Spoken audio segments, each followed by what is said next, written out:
today's webinar, Clinical Updates of Endometrial Cancer. And I would like to invite Dr. Khurshid Mistry, Head of Oncocare and Trustee NK Dabur Cancer Foundation, to give welcome introduction. So it's over to you, ma'am. Okay. Good evening, everyone, and welcome to our webinar today. On behalf of NK Dabur Cancer Foundation, I'd like to warmly welcome all the participants and faculty. So just to start a little bit about NK Dabur Cancer Foundation, which was started in 2011 with a mission to help every cancer patient throughout their journey of cancer, whether they are in a terminal stage or the beginning. We are with the patients from the beginning. And basically, keeping in mind our mission and objectives, there are primarily four major things that we do. Firstly, we provide financial assistance for the treatment, which will, as we all know, that the financial toxicity is one of the worst when it comes to cancer treatments. So NK Dabur Cancer Foundation pitches in and helps patients with their treatments, whether it is chemotherapy, surgery, radiation, and also, more importantly, the nutritional support that they very truly need during chemotherapy. The second thing that we do is we conduct screening and awareness camps across India. We travel to rural areas where there is no healthcare facilities, and we have these screening camps regularly. And post screening, and if we detect people there, we make sure that we carry through with the entire treatment for the person at our cost. The other thing that we do, which is palliative care, and palliative care, when talk of palliative care, we mean right from the beginning of the diagnosis. We are with the patients as supportive care, and we have a center called On Care, which provides holistic palliative care. And we don't treat just the disease as such, but we treat the patient as a whole, and we also support the family. And lastly, we have educational activities such as what we are going through today, where we have conducted several webinars, CMEs, because we do believe that education has to be continuous and it cannot end. So, keeping these mission and objectives in mind, uh, we continue with our webinar today, which is on endometrial cancers, and looking forward to a good agenda and this thing. So, over to you, Nitika. Okay, thank you, ma'am, for the welcome introduction. And next, I would like to invite Dr. Sandeep Goyal, sir. He's the head of medical oncology, Kokilaben Dhirubhai Ambani Hospital, Mumbai, to give his setting contest. Thank you very much. I would like to thank NK Dabur Cancer Foundation and AstraZeneca for this scientific meeting today. And so I think we're just going to discuss on uterine endometrial cancer. How do we manage endometrial cancer in the current scenario in 2025? We've got a couple of talks on DOE study as well as target therapy in endometrial cancer by Dr. Arnav and then Dr. Jehan. Will be followed by a panel discussion on the evolving treatment paradigms in endometrial cancer, which will be moderated myself, and we have got Dr. Boman Dabar, Dr. Pushpak Chirmade, Dr. Rohit Pai, Dr. Arnav, and Dr. Jimmy Merani as the panelists. So without taking much time, I would like to invite the first speaker, Dr. Arnav Tongaonkar, to start his presentation. I would request the presenters to please stick to the time which is allocated to them so that we can finish on time on a Saturday evening. Thank you very much. Dr. Arnav, please. Thank you, sir. So thank you to the NK Dabur Foundation and AstraZeneca for organizing this event. Organizers, will you be projecting the presentation? So, can I run from my side, sir? Yes, please.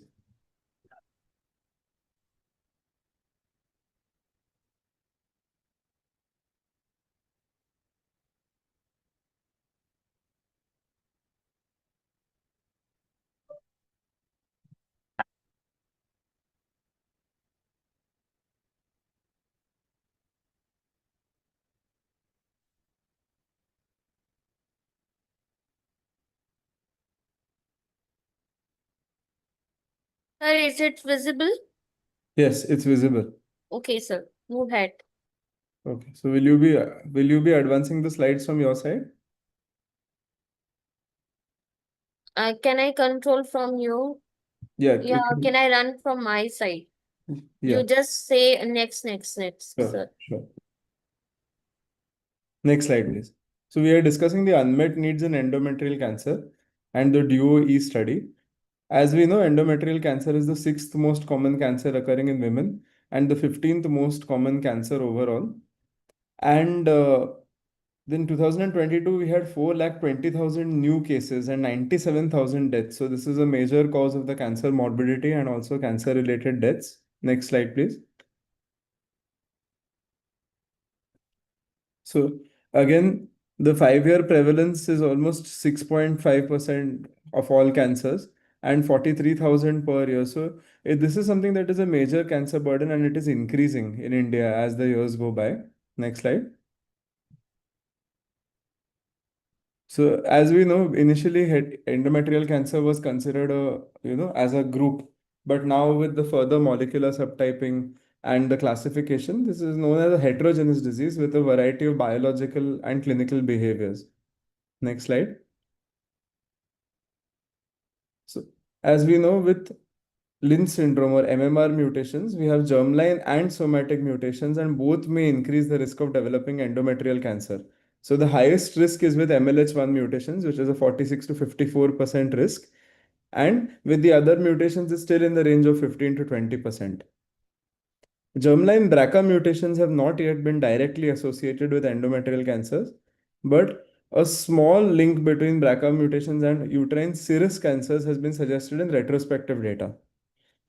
Again, PTEN mutations are common in sporadic endometrial carcinomas, occurring in 37% to 61% cases. And germline mutations are very rare, which is associated with the Cowden syndrome. And Cowden syndrome has a 28% lifetime risk of developing endometrial cancer. Next slide. The two most common staging classifications, that is TNM and FIGO, they differentiate the stage depending on the depth of invasion and the presence of metastasis. So just broadly, localized disease, that is stage 1 and stage 2, makes up 67% of the patients, and stage 3 or regional disease with lymph node metastasis and slightly more locally advanced tumors is around 20%, and disease with distant metastasis is around 9%. We are focusing on the advanced stages, that is stage 3 and stage 4, in our discussion today. Next slide, please. So as we know, there are four major molecular subgroups of endometrial cancer defined by the mutation burden and copy number alterations by the TCGA. So the first is the POL-E mutated, which has the better prognosis. POLE ultramutated tumors have more lymphocytic infiltration, highly responsive to immunotherapy, and excellent prognosis with low rates of recurrence. And there is some role for de-escalating the adjuvant treatment in these patients, which is under trial. The second type is MSI high or MMR deficient tumors. They have basically, because of the microsatellite instability, lot of neoantigens, lot of tumor infiltrating lymphocytes, and very sensitive to immunotherapy. The third is copy number low or no specific molecular type. These are the p53 wild type tumors. They are a heterogeneous group and they are MSS or MMR proficient by definition. And they are usually uniform endometrioid type of tumors of low grade. So these are still considered little more favorable than the p53 abnormal. And the copy number high or p53 abnormal tumors are those in which have common TP53 mutations, high grade aggressive cancers, including serous carcinomas, and also 25% of high grade endometrioid tumors, higher rate and the poorest overall survival among these types. Next slide.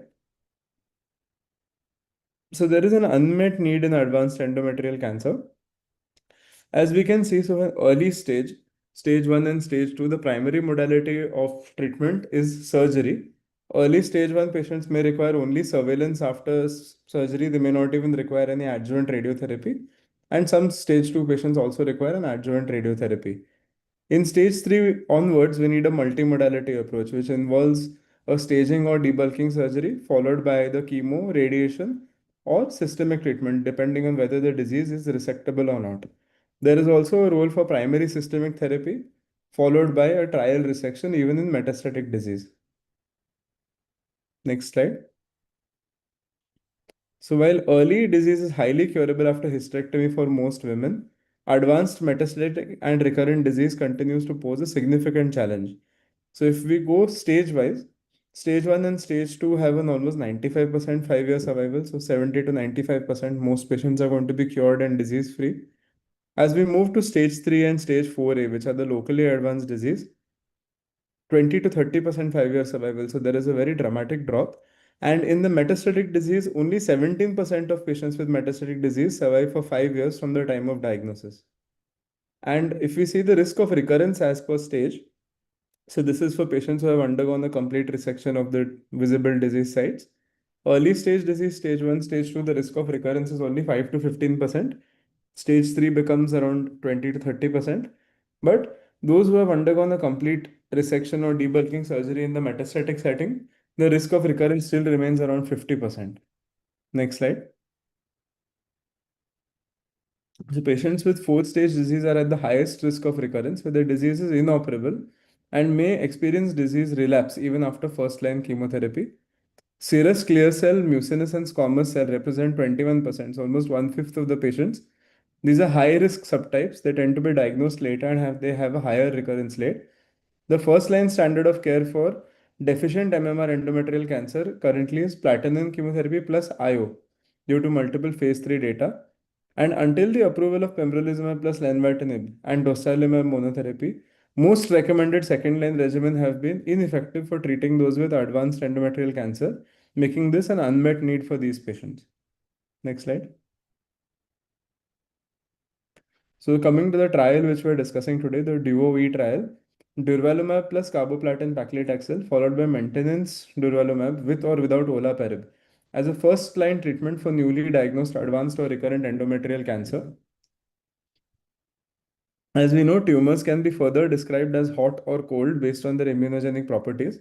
Hot tumors are characterized by high level of T cell infiltrate, and this may be less or absent in cold tumors. So this has implications for whether immunotherapy would be effective or not. So the immune hot tumors are more likely to respond to immunotherapy, and immune cold tumors, as we know, less likely to respond to immunotherapy. Next slide. So why this combination? Why durvalumab plus olaparib? So in endometrial cancer, deficient MMR, the prevalence is quite high. So they are more likely to respond to immunotherapy anyway because of the neoantigen burden being higher. And these are immune hot tumors. But proficient MMR tumors as a diverse population, there are various genomic drivers and variable immune priming. So some may respond to immunotherapy, some may not. Next slide.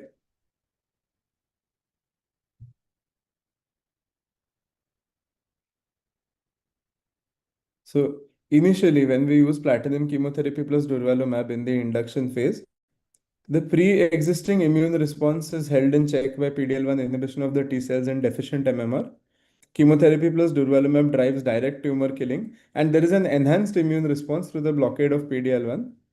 And because we are achieving a PD-L1 blockade, there is a prolonged anti-tumor immunity and durable clinical activity in deficient MMR tumors. So whether or not this should be used in a deficient MMR, really not a question. We all know immunotherapy has worked miracles in this setting. But what about the MMR proficient tumors? Next. Next, please. One, please go one behind. So the issue is that in the proficient MMR tumors, even PD-L1 blockade leads to more limited anti-tumor activity because there are many other escape pathways, and the neoantigen burden may not be enough to get a good immunotherapy response. Next.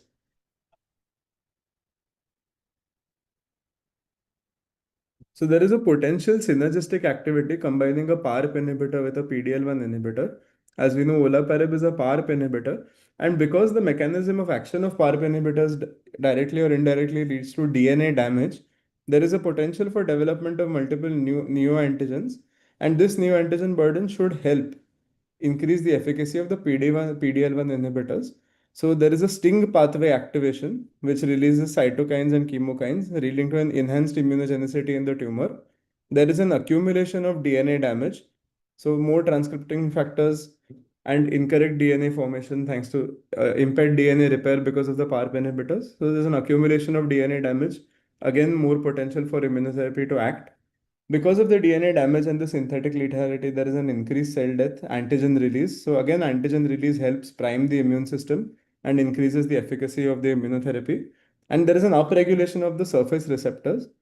So there is an increased activity in this combination theoretically. So let's see how that translates into practice. Next slide. Olaparib can also enhance the activity of durvalumab through its ability to promote an anti-tumor immune response. So this again is a mix of all the factors that we discussed. Because olaparib itself will induce a damage to the tumor, it primes the immune system and it potentiates the action of immunotherapy. Next slide.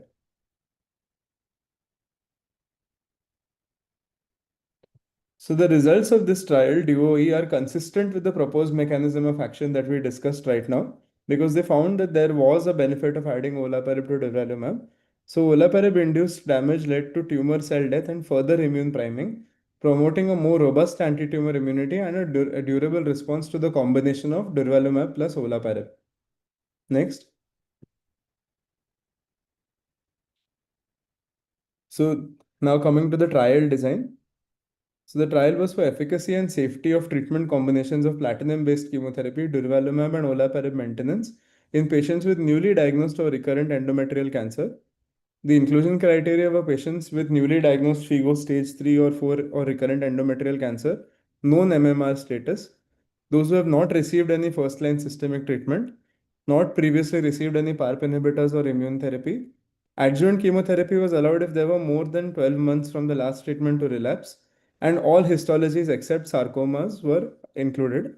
The patients were stratified 1:1:1, randomized by MMR status, disease status, that is recurrent or advanced, and by the geography.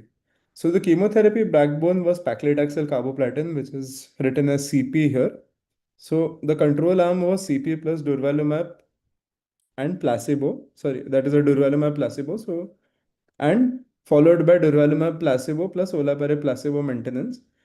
One trial arm was chemotherapy, that is combination chemotherapy plus durvalumab, and in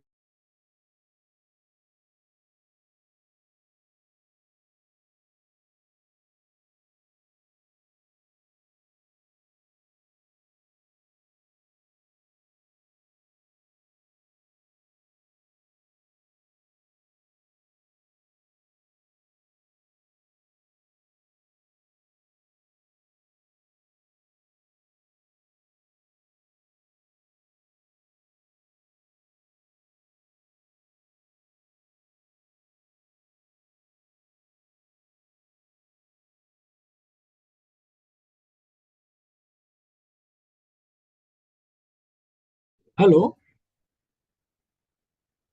I think it's stuck. Question? It is stuck, I think so. Yeah, I think Dr. Arnav sir. I can't hear anything. And 40 વર્ષનું કામ 40 years still SS. Hello. Wait, I will connect with him again, sir. Yeah, please do that.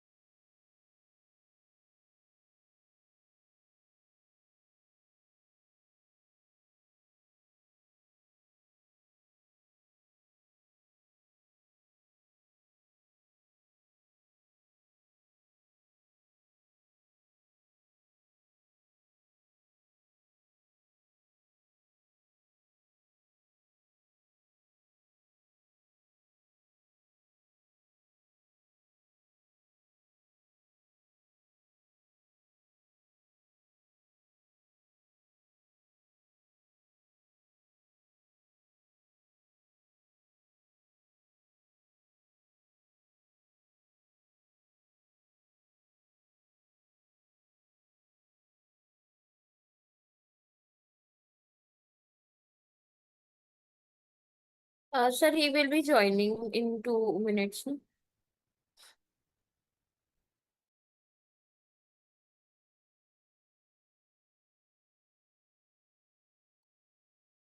Sorry, 2 minutes he said, is it? Hello? Sir, he joined. Okay. Dr. Arnav, can you unmute yourself? Yeah, sorry, some technical issue with the network at my end. So next slide, please. Next slide, please. Am I audible? Yes, sir. Next slide, please. Yes, sir. Thank you. It's a previous slide or a next slide?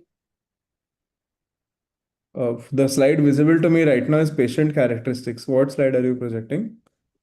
Yes, sir. Okay, fine.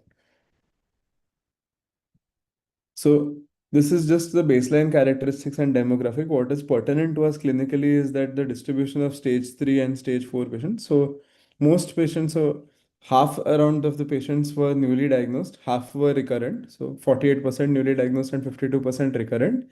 And most were in stage 4. So 42% of the patients were stage 4. Most patients had a good ECOG performance status 0 to 1. MMR proficient was 80% across all the arms. So if you see the arms across the MMR status across all three arms, the distribution is pretty uniform. So most patients were MMR proficient, around 20% were MMR deficient. Next slide. Next. So now we come to the most interesting part, that is the PFS and the intention to treat population. So the control, as compared to the control arm, for the durvalumab followed by durvalumab maintenance arm, the hazard ratio for PFS was 0.7, and in the durvalumab plus olaparib arm, the hazard ratio was 0.5. So these are very good numbers. And considering the secondary, so the 18-month PFS rate was 46%. So more than almost half the patients had not progressed at 18 months in the durvalumab plus olaparib arm, which is a very good number. And it was 30%, 37% for the durvalumab arm, which is still 16% better than the control arm, which is chemotherapy alone. And there was a pre-specified interim analysis for overall survival, which was the secondary endpoint. Again, the hazard ratio for overall survival was 0.77 in the durvalumab arm and 0.59 in the durvalumab plus olaparib arm, which is very promising. Next slide. There was a subgroup analysis of PFS by the MMR status. So in the MMR deficient, which was 20% of the population, the hazard ratios for both the trial arms, that is durvalumab and durva plus ola, are pretty similar, 0.41, which is amazing. And the 18 months PFS rate is 62% to 67%, so more than 60%. So here, where our 5-year survival was only 17%, we're talking about 1.5 years of disease control, not even survival. So we are expecting the survival numbers to go up very much. And in the MMR proficient population, there was a clear benefit of adding olaparib to durvalumab. So the hazard ratio again remains 0.7 for durvalumab, but is maintained as 0.55 for durvalumab plus olaparib. Next.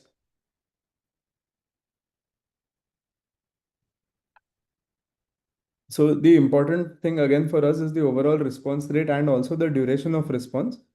So as we can see, the number of partial responses was around 50% in the durvalumab arm, again around 45% in the durvalumab plus olaparib arm, and the CR rate is 15.6% in the durvalumab plus olaparib arm, which is amazing because we're looking at patients with metastatic disease who will get to live near normal quality of life because the disease burden has completely gone away.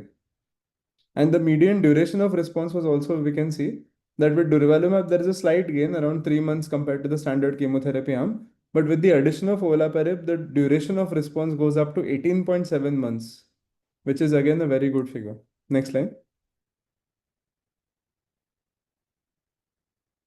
So again, when we see the survival based on the MMR subpopulations, as we expect, so when we have deficient MMR population, there is a clear survival benefit with the addition of immunotherapy. So here the separation or the added benefit of olaparib may not be that apparent.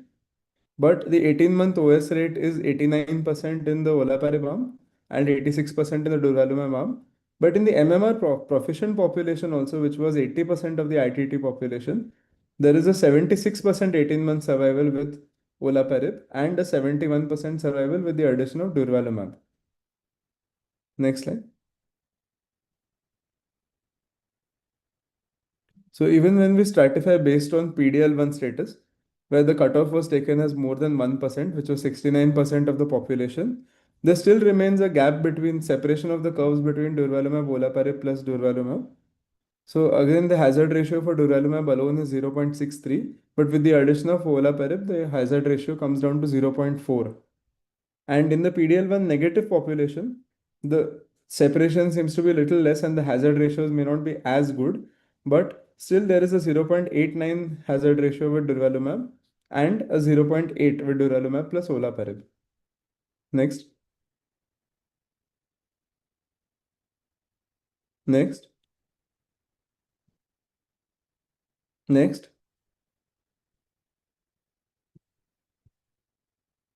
Next slide, please.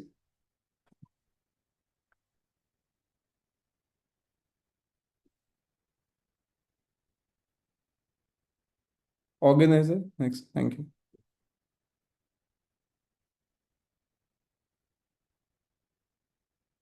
So I think slides are going at a different rate from what. Yeah, just stop at the safety. Go back one slide. Go back.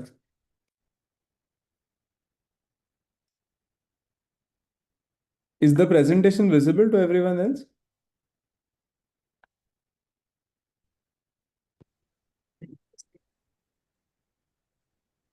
Sir, now it's visible. No, no, not yet.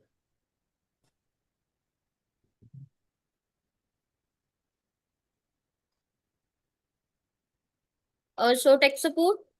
Yeah, the safety slide is visible now. Yes, Please keep yes. this slide. Yes, please keep this slide. Yeah. So again, important for us, so we know from our experience in using olaparib that we expect this to be a toxic combination because there have been some issues maintaining olaparib, particularly at the full dose. So what we are worried about, though the efficacy data is very good, would this be a safe combination for us to use? So any grade 3 or more adverse events are definitely higher in the combination arm. So 56% with conventional chemotherapy going up to 67% in the olaparib arm. And adverse events leading to study discontinuation, treatment discontinuation were around 6% higher in the olaparib arm compared to the other two arms. But in the maintenance phase, the rate of side effects again becomes significantly higher because here you're using olaparib compared to placebo or immunotherapy. So there's a significant higher rate of adverse events even in the maintenance phase. Next slide.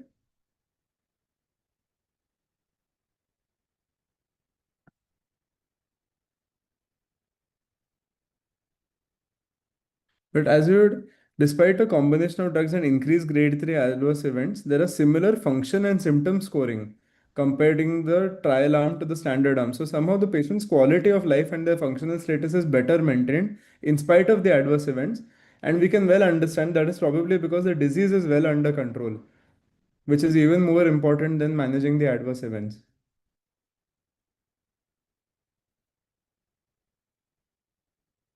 So to summarize our discussion, DOE study met both primary endpoints. Both chemotherapy plus durvalumab and chemotherapy plus durva plus olaparib demonstrated significant improvement in PFS versus the standard of care.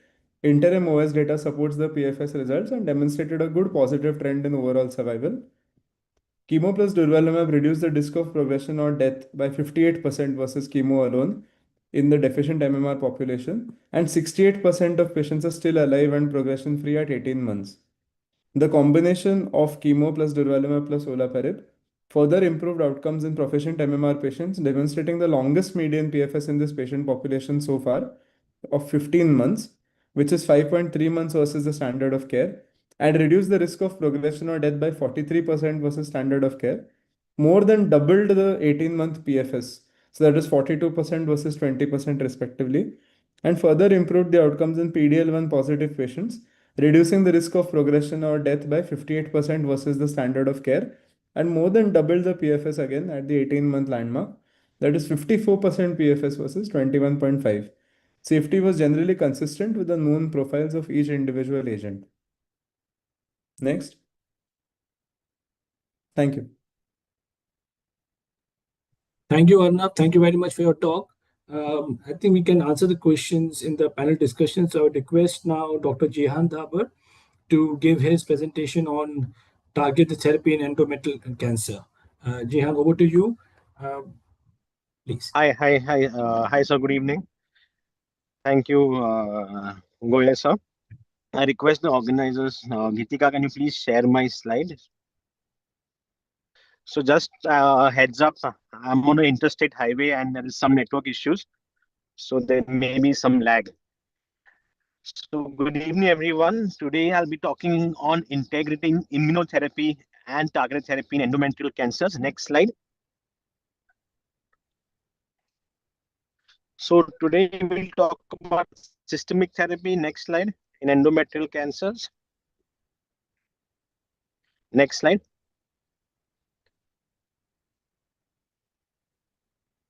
Next slide, please. Yeah. So this is the the latest version of the NCCN guidelines for endometrial cancer in the primary or an adjuvant treatment arm. You can see the preferred treatment is cisplat plus RT followed by paclicarbo. We usually follow the Potrec trial method where we, and a bit tweak to that, where we do paclicarbo up front followed by radiation. It has better tolerance. That's what I've seen. And the other systemic therapy regimens are paclicarbo pembro, paclicarbo with dostarlimab, and we have paclicarbo durvalumab, that is only for deficient MMR tumors. And for HER2 positive tumors, we have the addition of trastuzumab. Next slide.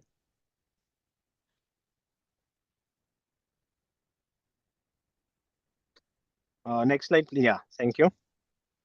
So for recurrent disease, if you've not used immunotherapy in the front line, we have the option of using immunotherapy in the front line. And of course, we have the other chemotherapy related regimens like lipodox or gemcitabine with a platinum doublet, or pembro with lenvatinib, cisplatin ifosfamide, docetaxel, single agent docetaxel also. So basically chemotherapy regimens that we use. Next slide. Coming to the ESCO and the ESTRO or the ESP guidelines. Next slide.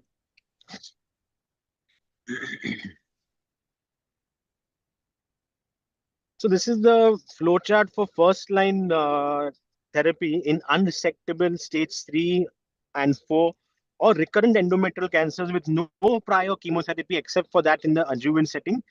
And this includes patients who have some residual disease as well. So the basic classification is based on the MSI MMR status. So for MMR deficient tumors, it's a no-brainer where we start the patients on chemotherapy with immune checkpoint inhibitor. For the MMR proficient tumors, that is for the non-MMR deficient tumors, we have the option of, we further classify them into individuals who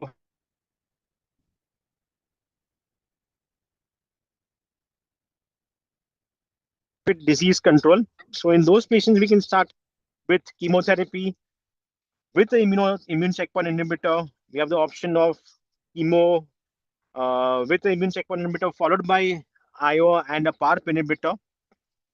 And for other individuals, other patients who have a low grade hormone receptor positive disease, we can even think of endocrine therapy. Next slide.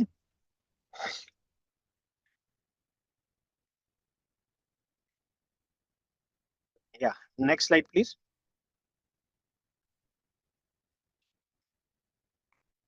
Yeah, so for second line systemic, sorry, 1 second. Yeah. Yeah. So the second line systemic therapy in unresectable or recurrent disease after first line platinum therapy, it again we stratify the patients on those who have received IO in the front line or not. For patients who have already received immunotherapy in the front line, we have the options of second line chemotherapy as I discussed in the previous NCCN slide, you have the option of endocrine therapy. And if you've not tested for HER2, it is worthwhile to get HER2 testing done. And if they are HER2 positive,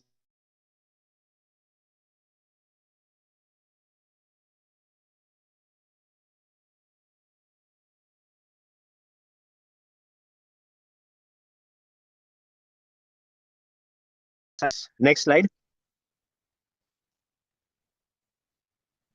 So coming to the combination immunotherapies, we all know that it is an established second line treatment in advanced endometrial cancer, and now even in the front line also. Next slide. So this is the landscape of immunotherapy in endometrial cancers right from 2015 to now. We have come up in a major way. So we have immunotherapy, which was just in the second line in advanced disease and in the MSI high subgroup. But now even in the proficient MMR in the front line, we have immunotherapy options, and we have so many options now. Next slide. So this is the Keynote 775 trial, the design of the Keynote 775. So this was in the second line setting where a platinum based chemo was compared with pembro and lenvatinib combination. So these were patients with advanced stage 3 or stage 4 endometrial cancers who were previously treated, and they had measurable disease with a good performance status. So they were randomized in a 1:1 fashion to pembro with lenva versus paclitaxel and carboplatinum or doxorubicin based on physician's choice. And the primary endpoints was PFS, overall survival, secondary endpoints for ORR, and disease control rate, quality of life. Next slide. So you can see the updated PFS in the proficient MMR subgroup also. There was a good benefit of pembro and lenva combination versus chemotherapy. So the PFS was 6.7 months versus 3.8 months. In the final overall survival also, if you look at, was significantly better for the pembro lenva. It was 18 months versus 12.2 months. So pembro lenva has shown benefit with, I would say, a decent side effect profile. We've all used lenvatinib extensively in hepatocellular carcinomas and other malignancies, and we are quite comfortable with lenvatinib. I'm at least quite comfortable in my practice to deal with lenvatinib and the side effects. So pembro lenvatinib as a combination also, the quality of life was good. The adverse events were tolerable, and it had a good benefit. Next slide. So now we'll be talking about establishing chemo plus IO in the front line in metastatic endometrial cancers. Next slide. So this is the NRG GY018 trial, which evaluated first-line pembro plus a platinum-based chemo versus placebo with a platinum-based chemo.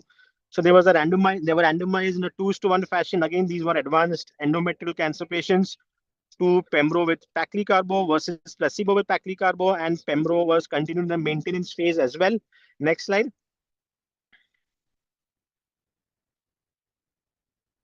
So I'm not going to talk about the PFS in the MMR deficient population. You can see the graphs, the well separated, and we know that these patients do extremely well with immunotherapy.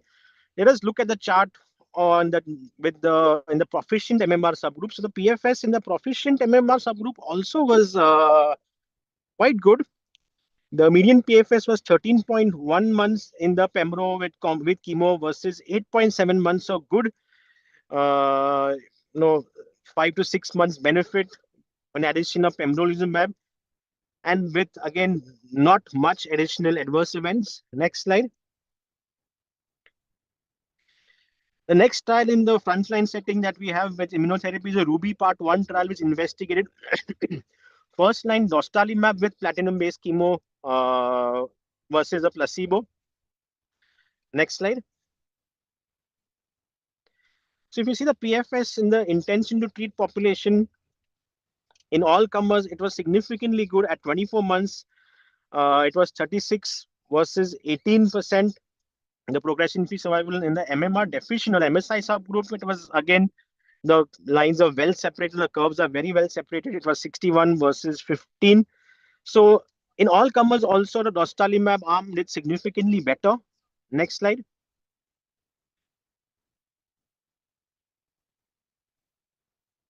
So there is statistically significant overall survival benefit was seen in all comers, and even in the MMR proficient on the microsatellite stable subgroup also there was a good significant PFS benefit that we see with the addition of dostarlimab. Next slide.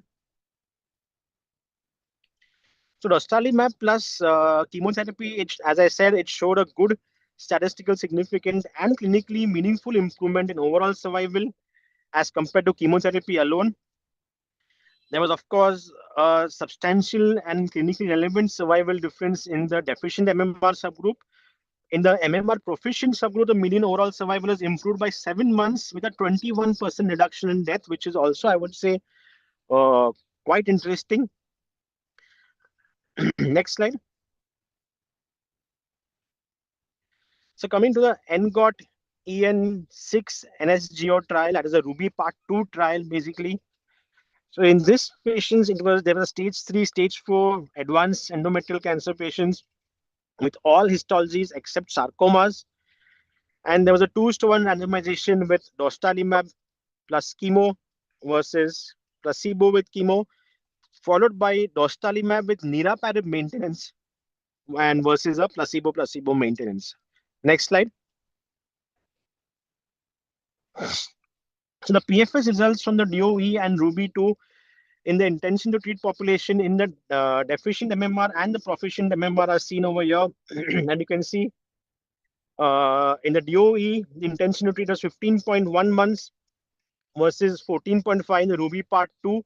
The Ruby Part 2 in the dostarli with Nira versus only the chemo was 14.5 versus 8.3 months. So there was some benefit, as Dr. Arnav also mentioned in the previous slide, that adding niraparib had a benefit. Next slide. So this is a short summary of all the relevant trials in the deficient MMR subgroup and the PFS benefit. So we have the DOE data of Durva Ola versus Durva. In the deficient MMR, even the DOE trial has shown a good benefit. Ruby Part 1, the NRG, and the ATTEND trial, all of these have shown a good clinically meaningful benefit. But of course, this is again the deficient MMR population. Next slide. This is a slide of interest where we talk about the proficient MMR. The proficient MMR also, if you see the DOE data at 18 months, Durva plus Ola had a 42% benefit as compared to 31 with only durvalumab. So some benefit of Durva plus Ola. Also in the Ruby Part 1, we saw dostarlimab with chemo doing better than chemo alone. In the NRG, also NRG GY018 trial, Pembro with chemo did better than chemo alone. So in the proficient MMR, also immunotherapy is significantly better. I think immunotherapy makes a good clinical benefit. Next slide. So this is just the patient characteristics. So one important point that we need to highlight is the carcinosarcomas. So in the Ruby NGOT trial, around 10% patients were carcinosarcoma patients, while in the NRG, there were no carcinosarcoma patients included. The ATTEND trial had some carcinosarcoma patients, again around 10% again patients. And even in the Ruby Part 2, in the DOE trial also, they had around 5% patients of carcinosarcoma.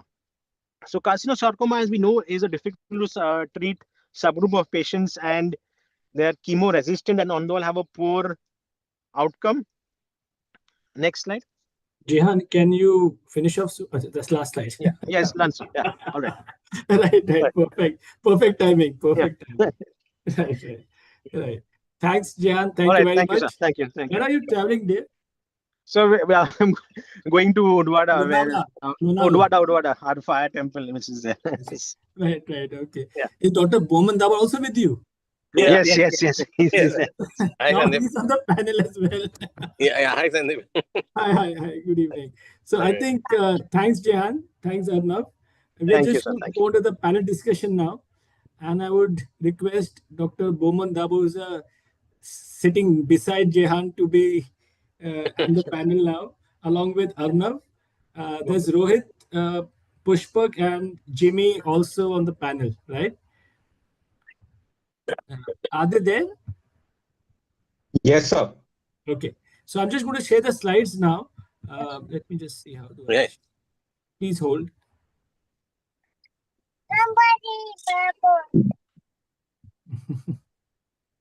Right. So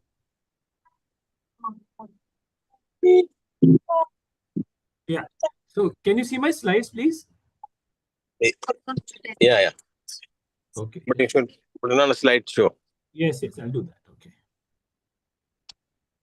So good evening, everybody. After the two wonderful presentations by Dr. Arnav and Dr. Jehan, we're going to do the panel discussion now. And we're just going to try to see how we can put this theoretical information in a clinical practice, whether we are able to do what has been shown in the DOE study and how frequently I will do that. So just quickly discuss both the adjuvant and the palliative setting chemotherapy schedules in endometrial cancer. So this is one case only.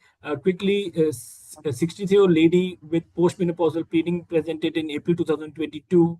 Ultrasound abdomen showed thickened endometrium, which was confirmed on MRI scan. Hysteroscopy biopsy showed adenocarcinoma with high nuclear grade, and this patient underwent surgery in April 2022. And HP showed that it was a 3.5 centimeter tumor in the uterine fundus, involving more than half of myometrial thickness, no lymph node involvement, no LVSI, and it was grade 1 endometrioid carcinoma. So stage 1 T1B N0M0. So let me start with Dr. Bowman Dabar. He's the senior most chair. Dr. Dabar, now for planning your adjuvant therapy, is this enough information, or do we in 2025 do we need any more information?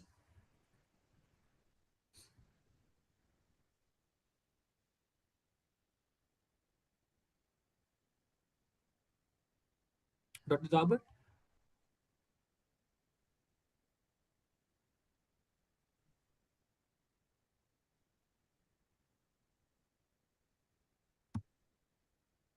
Hello? Yeah, Dr. Dabar, please.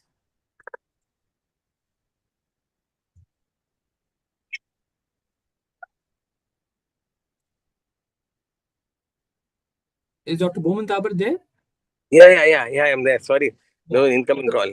Yeah. So the question is that, we have discussed this case, and as of now, do we need any more information to decide the adjuvant therapy, or is this information enough? No. Even in an adjuvant setup, I would like to know the MSI status. I would like to know the PDL1. I'm not very sure I would require, but I would require MSI. And I think so pole mutation also is quite important for us. And TP53. Right. These three things, because nowadays the disease can easily be upstage or downstage according to the recent guidelines, depending on the P53 and all those things that are there. So I would like to get this information upfront for all my patients of C endometrium. Okay. So that's what you would ask for, these three: MSI, pole, and P53. That's it. Right. Pushpak, why do we need this information? Is it going to change our treatment, and how will it change our treatment?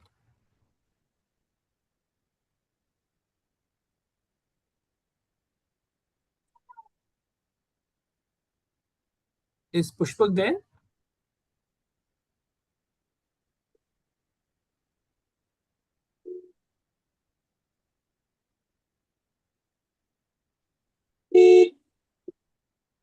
Yeah. Is Pushpak there? Okay. Dr. Rohit.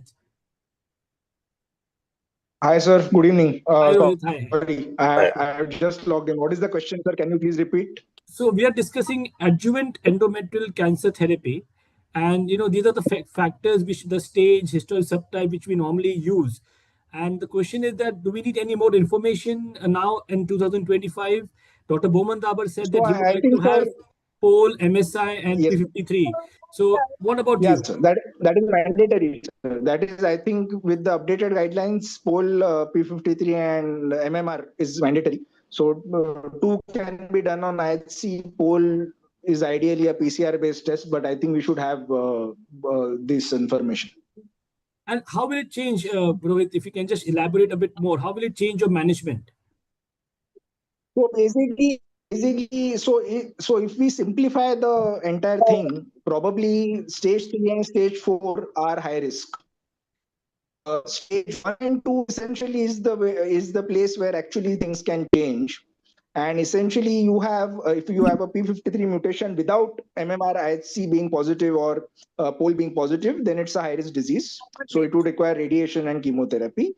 If it is pole positive, that supersedes P53 and MMR, so that would be considered as a good risk. Probably you can de-escalate the adjuvant treatment, not give adjuvant treatment in certain cases. And if it is MMR, then MMR will supersede P53 in case both are present together. So MMR would say that will depend on the certain histopathological features, etc., and decide what sort of adjuvant treatment to be given. So pole will be good risk, P53 will be high risk. And again, if you have a co-expression, the order is pole will supersede, then MMR, then P53.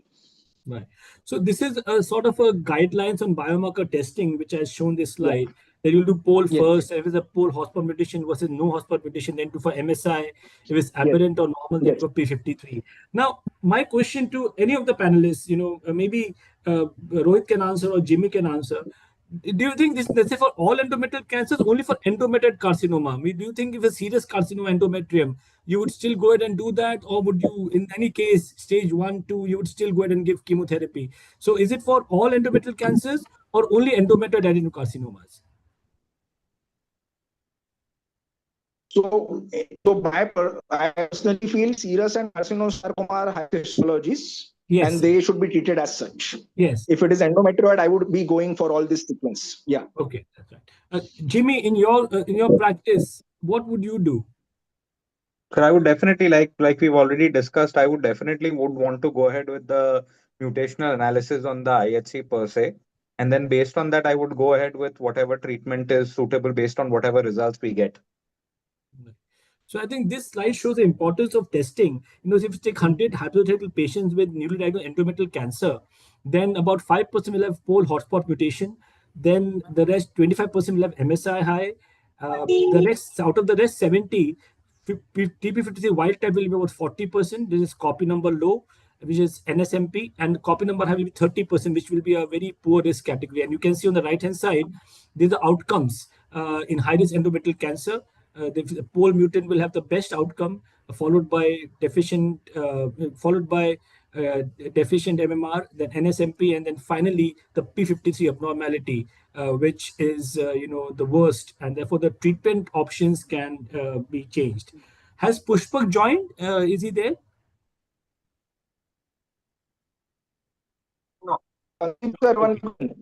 Right. So this is what, in brief, is about early endometrial cancer in the adjuvant setting. Dr. Momandaba, is that okay from your point of view? Is that a fair statement to say what we have just discussed? Absolutely. And because high grade are totally different, they are treated irrespective of the stage. Of course, there'll be some people may think that very early stage serous, do we treat or not? But most of the people, even in up to date or anywhere, if you see, if it's a high grade serous, requires treatment. Clear Yes. cell, possibly yes, but high grade serous, there is no doubt. So I think this is Whatever more stage for it is. endometrial This is adenocarcinomas. absolutely, it is all more for endometrioid, because once you get Whether the it's low histology grade, of high grade. So that's what I wanted to put forth, that it is more for endometrial adenocarcinomas. absolutely. And But otherwise, now, the other high risk categories, we normally would give chemotherapy and radiotherapy in combination sequence or whatever. I'll just ask you, Sandeep, one question that Yes, please. Yes, please. sometimes we see a mixed type. One of my patients had some small component of high grade serous, and other was endometrioid. Then what do I do in that? Well, I think if it's I don't know, this is what I would do, that if it's more of endometrioid, whatever, if there's any element of high grade serous, I would be Requires treatment. keen to treat as a high grade rather than, as an endometrioid. Because true. even if the pathology shows some high grade serous, then I would be more comfortable. Yeah, once you send to our senior pathologist, they will say, oh, there is a small high grade serous component. Then everything goes. Right. So this is about adjuvant setting. I think we have discussed that, and I think most of us would, in fact, all of us would agree to this thought process. Right. So adjuvant therapy, we know these are different options, and with the high grade ones and high risk ones, we would go for chemotherapy and radiotherapy combination, and mostly it's sequential rather than concurrent. So this patient in 2022 received, because it was stage 1B, he received brachytherapy, and then she was on follow up till May 2023, and this was the schedule which she had received. These are the concurrent regimens, which are the NCCN guidelines. We've discussed that.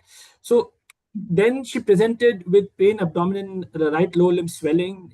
The PET scan showed multiple lymph nodes in the pelvis, with also lesion, soft tissue lesion in the right iliac fossa. I think that was causing compression and leading to right lower limb swelling. So this was suggestive of relapse. So next, coming on to let me start with Rohit. Rohit, important point. You would do rebiopsy this patient because about, I think, a 2-year disease-free interval. So would you rebiopsy this patient, or would you assume it to be the same endometrial adenocarcinoma and treat? No, I would rebiopsy. I And would rebiopsy this patient definitely. right. And do you? So I would be happy with the MMR P53 and the poll which has been done at the early stage. But if it is a metastatic stage, probably I would. So it depends on the histology, sir. If it is serous, etc., I would like to know the HER2 status, etc. Probably I would look at the estrogen receptor status also if it is endometrioid. I would rebiopsy definitely. Right. So will Jimmy, will you also rebiopsy? Yes, 100%, sure. We'll definitely Arnav? the patient. Arnav? Yes, sir, absolutely. I think most of us would rebiopsy this patient if 2 years disease-free interval, then would rebiopsy to see whether it's changed his character or not, and also we'll get molecular for molecular markers. Now, Jimmy, can I ask you, in your practice, would you do a limited panel of markers, or would you do a full-blown comprehensive NGS? What is your practice? In Sir, endometrial frankly cancer, I'm talking speaking, there about. are certain markers which I would definitely want. I couldn't go for full-blown NGS in all patients, of course.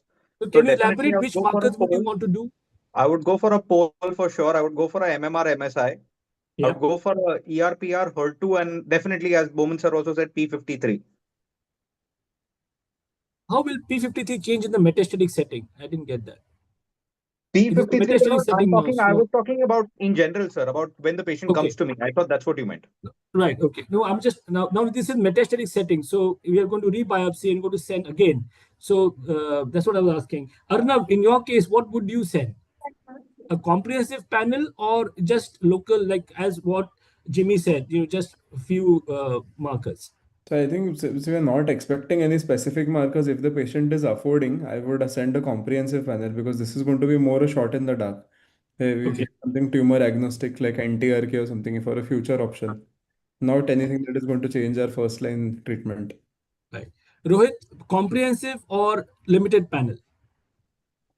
So, Sandeep sir, an argument can be made for sending comprehensive panel for all tumors in all stages. But in because of site agnostic and all that, but in this particular patient, most of the time I would be sending a limited panel, nothing major. And in metastatic setting, in serous you have HER2. Otherwise, the only relevant marker is MMR. That is the only thing which will tell us whether the because pole is very rare in a metastatic setting for it to come positive. And Right. again, if I have data of if there is a recurrent tumor and there is data of the previous tumor being MMR deficient or something like that, that is again good enough to decide on treatment. Archival sample is good enough. But if it is a de novo metastatic disease, you don't have a old tumor tissue diagnosis or a sort of molecular testing, I would probably be doing MMR in a metastatic setting if and estrogen receptor, and I would do HER2 if it is serous. That's it. Or Dr. Bowman, doing parts. Yeah. Dr. Bowman, your take on comprehensive versus limited, very important. Yeah. Yeah. See, for first line metastatic, comprehensive is good enough for me because I won't heal by treatment, even if I get NTRK. So if it's the first line metastatic, comprehensive panel is good enough for me because all information, as Dr. Rohit said, is what we require as MSMR pool is okay. If it is there, it's a useful thing for us to know and understand the prognosis. Otherwise, what is really required for us is MSMR But even if MSMR is unknown, of course, we'll discuss that later. Are we going to change our treatment? Yeah. I'm sure that next question will be Yes. there. So, so So I MSMR, yeah. I personally feel, I'll tell you how what I feel. I feel that, you know, if advanced metastatic endometrial cancer comes to me, I normally look for one marker, which is HER2, right? Because you know, even if there's good data to use immunotherapy plus chemotherapy in the first line setting, irrespective of your MSI status, is for PDL1 status. The only And thing which only changes, which for me is HER2. If HER2 is positive, then I would add trastuzumab based regimen, and if it's negative, then I would go for either pembro plus immunotherapy, chemotherapy, or bev plus chemotherapy. That's how I look at it. Uh, and especially in any carcinosarcoma, yes, no, yes, HER2 status is really very important. We have seen. yes. So, and I normally do not send upfront a comprehensive panel, not routinely. So I would do, you know, obviously ERPR, I would do all MSI, obviously I'll do that. But again, it will not impact my practice. HER2 is one thing which is going to impact my treatment decision. Any thoughts on this, what I just said? Anybody? Rohit, Arnav, Jimmy, Dr. Bowman? Yeah, yeah. MSM, whatever MSMR, your first line treatment is not going to change. HER2 definitely. And right now also I have a patient who is HER2 positive and who has received first line paclitaxel. Right. So I think most of us would do a biopsy. Some of us would send for comprehensive panels. Others would send for limited panel. And I think the limited panel can vary. That's fine. So I think that, and then we've already start the patient on some kind of systemic therapy. So this HER2 by patient, sorry, yes, please. HER2 by IHC. HER2 by IHC, yes, HER2 by IHC, that's true. And so this patient underwent a biopsy of the lymph node, which showed high-grade endometrial carcinoma. And these are the markers which we have already discussed: HER2, POL, MMR53, PDL. PDL1, I don't think so is going to help us. We don't base our treatment on PDL1. Uh, this is right.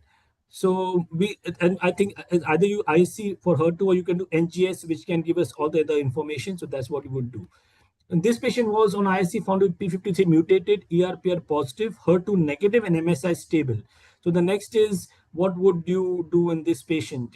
So let me start with Rohit again. Rohit, what would be your practice in this patient? In now this patient has got MSI stable, so MMR proficient. So what would you treat this patient with? So overall, the data will suggest that there is a good gap. There is a 2-year treatment-free interval. It's a recurrent endometrioid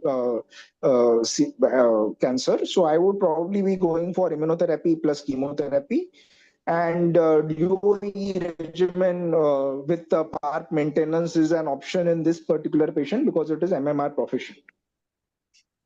Right. So you would consider. So would you consider right now, if tomorrow a patient comes to you, would you advise him DOE regimen, or would you still go with pembro plus So, paclitaxel? so, so So overall, sir, quite frankly, I feel that there is approval for using pembrolizumab irrespective of the MMR status. But I probably feel that adding PARP does have some value. Maybe it does improve the progression-free survival significantly. I think 15 months versus 9 months with only immunotherapy. So I would be definitely considering. And secondly, if a person can afford immunotherapy, definitely olaparib would not be an affordability issue per se. I would probably, practically speaking, I would consider this regimen. Right. So Arnav will consider. Rohit will consider. Arnav, what is your take on the first line therapy which we normally use and the DOE? That's a main important question for we have to answer today. So would you go for DOE or would you go for the normal standard? As I think even part of the presentation which I presented, so the efficacy Yes. data is definitely very good. Uh, Safety, I mean, there are concerns with all of us with olaparib with the possibility of MDS and secondary AML. So it's something that needs to be discussed with the patient. So those who are willing for a good follow-up, and those who are going to have they may require some supportive care, some dose adjustments for olaparib in the maintenance setting. If they're willing for all that and the compliance, then it seems to be a good regimen. Right. So you would think of giving Jimmy. Sir, I agree actually. The safety is the only thing, like Dr. Arnab said, for sure. But and obviously, like Dr. Rohit also said, that olaparib, definitely the efficacy, the data is there currently, what we've also seen in the previous presentation. So I definitely would want to go ahead, especially on those compliant patients and where affordability is not a criteria. I think one question which I wanted to ask here is, and maybe Arnav can answer that the best because he's presented these slides. Arnav, after 6 cycles of Paclitaxel carbo, how feasible it is to give olaparib? How it was in its study in terms of myelosuppression? Yeah, Lisa.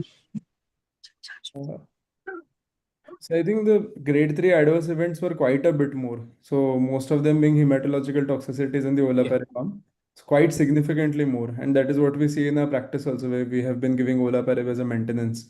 yeah. Because most of the times we use olaparib, single agent. After chemo, to use continuous olaparib might be a bit challenging. Dr. Yeah. Bowman, what would you say to that?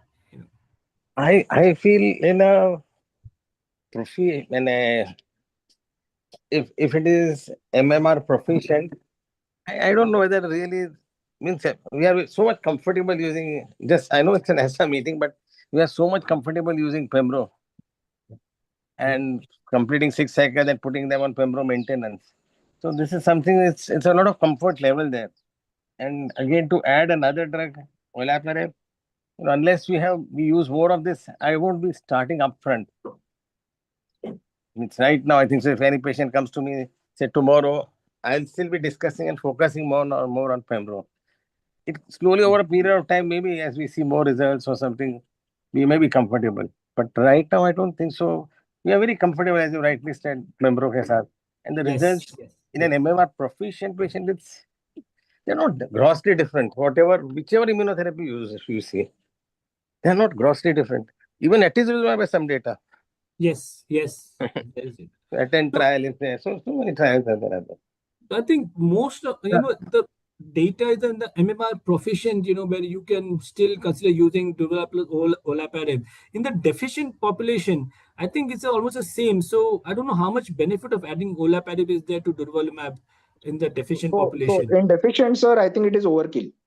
Yeah. In deficient, it is overkill. I don't think that there is any value in giving. In fact, sir, Yeah. there can be an argument made to sort of whether in frail patients, whether we can even skip chemotherapy, give single agent IO. So Yeah. that is Yeah. something in Yeah. MMR deficient. So again, sir, definitely not. This regimen is not for deficient. Most Not for certainly. deficient.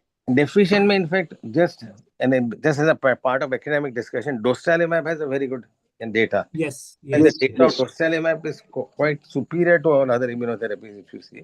yes. Most Right. of them. And so it has like Pembro, it has a site agnostic approval also for later lines for MSI high. So Yeah. dostarlimab, I think, is the way to go. Yes, sir. Yes. Right. So I think yes, for the proficient population, obviously we can think of or we can consider using the Hola. DOE data and Yeah. using durvalumab plus olaparib is as a maintenance therapy with good effect. So that's what I think will it impact our clinical practice? Yes, we have discussed that. After the deficient, we may not be very keen to use the combination, but in the proficient, yes, we can surely think of using this as a maintenance therapy. These are the guidelines. I think Jehan has already discussed these guidelines, so I'm not going to go into the details of them. We all know this, and I think this question is there, which has been put forth. So I'll just ask, which molecular subgroup do you expect the addition of PARP inhibitor to be beneficial? Let me start with Dr. Bowman. Dr. Bowman, like, what would you, which any And of these? conventionally, I would think of HRR Yes, yes, yes, yes, yes. if you But ask me. I'm not sure how But much how much? Yeah, I mean, addition of the other ones, I think pole mutant and pivotable is for adjuvant setting. I don't think yeah, it's going to make a absolutely. difference in the metastatic setting. And and proficient MMR, yes, PARP inhibitor we have discussed. The DOE study can be added as a maintenance, and Yeah. HRR mutation obviously. PDL1 we do not use to make any call decision. So In just one comment in the study of Pembro, if you see, there is no difference PDL1 positive or negative. yes, And yes, yes. yeah, PDL1 whatever the results are the same. But in Duo there is some, as Arnav has shown us, that in So these PDL1 positive. So I So think really PDL, sorry. PDL1 we don't even consider, consider to check, absolutely. right? I think this slide also has been shown by, I think, Jehan only, about the different trials of immunotherapy and chemotherapy for stage 3, 4 endometrial cancer. And again, showing that chemo plus immuno is a better combination than giving chemo alone. And we've got the different, all the drugs, pembro, dostarlimab, atezolizumab, and durvalumab in combination with chemo has been used. So good effect. These are the different, again, studies. Um, so last question, I think, is I'll ask each one of the panelists. Let me start with Dr. Bowman. Dr. Bowman, how do you foresee the role of IO and PARP inhibitor evolving in the future? Do you think it's going to, there's a place for it, or in which patients, and how the future is going to be? Yeah. So they have theoretically a lot of synergistic effect. And as I recollect, in platinum resistant CORE also, there are a lot of studies earlier, about few years back, if you see, that PARP inhibitors were used with immunotherapy for a platinum resistant CORE. But they did not make a major dent in practice till now, as how mirvetuximab and other drugs are made. So, in a theory point of view, it makes a good sense. Means unless you are pushed on a wall to give somebody like this, one would consider that. But of course, as the studies turn out and show us more and more results, I'm sure I'll be using it in future. There is a theoretical role, but right now the studies are very sparse and they are just upcoming. In a phase 2 studies in platinum resistant, they have failed. Rohit? So I personally feel, so I agree with what Bowman sir said. So overall, there was, I think, duo also na, in ovary. So there were a lot of trials combining like immunotherapy and PARP inhibitors. But I probably feel it makes biological sense to combine these two. And there is another data of niraparib also with Yeah. dostarlimab. So if there are two trials trending in the same direction, I think it makes sense that it might be working in this particular tumor, because we will obviously wait for, I think, Ruby 2 it is. I think it is Ruby 2. Yeah, Ruby So 2. which is looking at niraparib and dostarlimab also. So No. similar concept, similar biological concept. So if these two trials trend in the same direction, I think we can sort of be slightly more confident in using this combination in MMR proficient. Right. Arnav?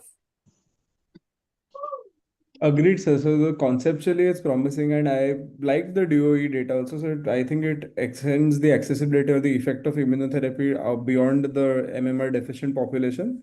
But again, because of the toxicity, and as we get more used to using these combinations, we'll get a better idea. So maybe we'll be less scared of the toxicity as we start using this more frequently.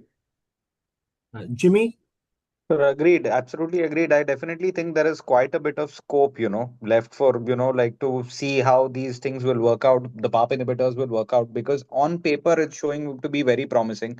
Toxicities continue to, be there, especially the hematological toxicities. But in the future, hopefully, if all the studies and everything keep giving us, the results as as we are seeing today, definitely I see some scope for it, in the future. So I think that's what the bottom line is at the end of the discussion. I hope AstraZeneca has got our viewpoints with regards to the DOE study and the use of olaparib in the as a maintenance therapy along with durvalumab. So I think that's from my side. If any points need to be discussed, please share now. Otherwise, I'll hand over back to the organizers. Thank you very much. Okay. Thank you, sir. Thank you. Thank you. Thank you. Thank you. Thank you, sir. Thank you. Thanks for the good moderation. Thanks. Thank you, Dr. Boone. Thank you. Thank you, sir. Thank you. Thank you, sir. Thank you. Take care.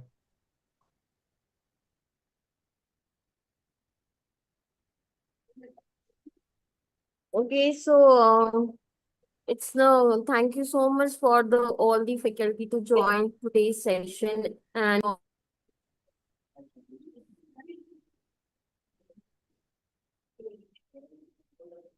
hello. Yeah, thank you Yeah. very much. Yeah. Thanks a lot. Thank you. Bye. So Bye. thank you so much to all the faculty for today's session, and Dr. Arnav, Dr. Chian Dabur, and Dr. Sandeep Gulson, and all the panelists to join today's session. Thank you so much for participating. And thank you for AstraZeneca to conduct this meeting. Thank you, sir.